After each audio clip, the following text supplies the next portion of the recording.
সকলকে জয় যিশু। আমি আজকে আপনাদের সামনে একটি সাক্ষ্য নিয়ে এসেছি, যার মধ্য দিয়ে আমার প্রভুর গৌরব হবে। আমার নাম সোমা মুখার্জি, আমার হাজব্যান্ডের নাম গুরমিত সিং অরোরা।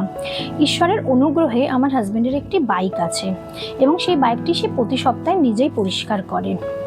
আজ থেকে কিছু মাস আগে ডিসেম্বরের 11 তারিখে রাত্রেবেলা সে প্রতি সপ্তাহে যেমনি পরিষ্কার করতে যায় বাইকটি, সেই দিনেও সে ওই বাইকটি পরিষ্কার করার জন্য নিচে যায়।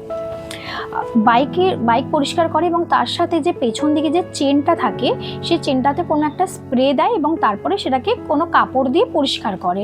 প্রতি সপ্তাহে প্রায় অনেক বছর থেকে সে পরিষ্কার করছে, কখনো কিছু হয়নি। কিন্তু হঠাৎই সেই দিনে যখন সে রাত্রেবেলা যায়, তার 5 মিনিট পরে সে উপরে আসে এবং যখন উপরে আসে তখন দেখি তার আঙুল থেকে অনেক রক্ত পড়ছে এবং আমরা এত রক্ত পড়ছে কি যে পুরো সিঁড়ি পুরো রক্ত হয়ে যায় এবং হাত থেকে পুরো সব জায়গায় রক্ত হয়ে যায়। তখন আমরা ভাবি কি যে এক্ষুনি আমরা হসপিটালে যাব। তখন আমরা হসপিটালের জন্য যাই।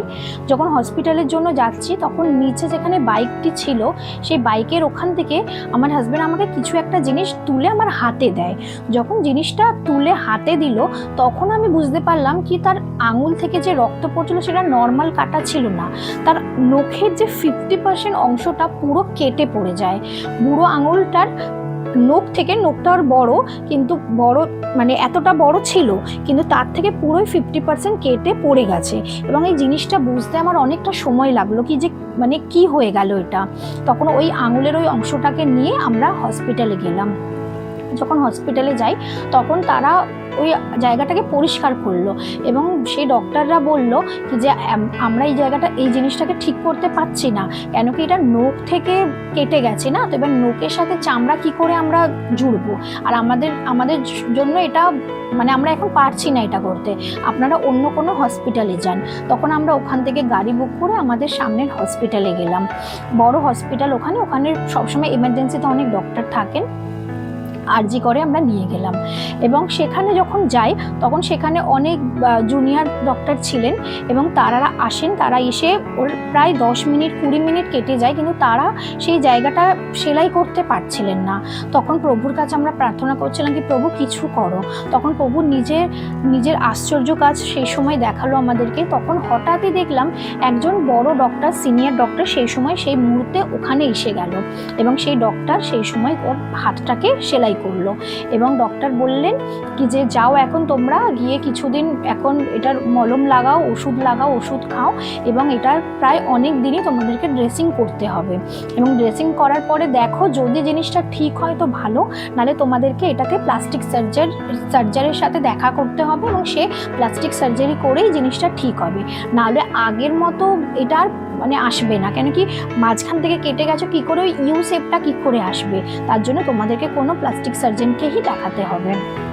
তখন সেই সময় আমি তো প্রচণ্ড চিন্তিত ছিলাম কি যে কী করে হবে, কারণ অফিসে কাজ করে এবং ওনার সব কাজই হচ্ছে ল্যাপটপে লেখার কাজ এবং ওনার রাইট হ্যান্ডের বুড়ো আঙুলটা কেটে যাওয়া মানে সব কিছুই সেখানে স্টপ হয়ে যাওয়া, না ও ল্যাপটপ চালাতে পারছিল না, ও লিখতে পারছিল। আমি ভাবছিলাম ও আগে কি করবে, আগে কি করে লিখবে ওই হাত দিয়ে।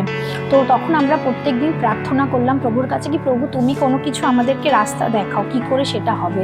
আর গীত সংহিতা 136 বলে তোমরা সদাপ্রভু স্তব করো, কেন তিনি মঙ্গলময়, তার দয়া অনন্তকাল স্থায়ী, তার স্তব করো, তিনি একাই মহৎ কার্য করেন। আমিন। আর প্রভু সত্যিই মহৎ কার্য করেন।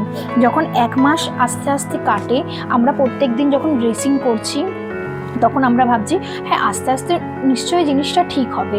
হঠাৎই একদিন দেখি আস্তে করে একটু করে ওই আঙুলটা আবার বুড়ো আঙুল যেমনি আগের যে আঙুল ছিল সেই আঙুলের শেপ নিতে থাকে এবং সেই জিনিসটা যেখানে ডক্টর বলেছিল কি এটা এমনি মানে চৌকোর মধ্যেই থাকবে, এই ইউ জিনিসটা আসবে না, সেটা দেখে একদিন আমরা আস্তে করে ইউ ভাবেই এসে গেছে, যে মাংসটা কেটে বেরিয়ে গিয়েছিল সেই মাংসটা আপনি আপ গজাতে শুরু করেছে।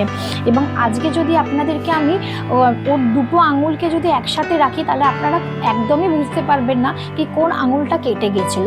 যদি একসাথে রাখি তাহলে আপনারা ভাবতেই পারবেন না কি এটা সেই আঙুলই ছিল যে আঙুলের 50% কেটে পড়ে গেছিল নখ থেকে।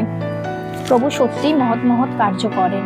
সত্যি প্রভু সেই দিনে আমাদেরকে আশ্চর্য কাজ দেখিয়েছেন। তার জন্য প্রভু যিশুকে আমরা সকলে, আমার তরফ থেকে, আমার হাজব্যান্ডের তরফ থেকে, আমার পরিবারের প্রত্যেকটা মানুষের তরফ থেকে প্রভুকে ধন্যবাদ জানাই।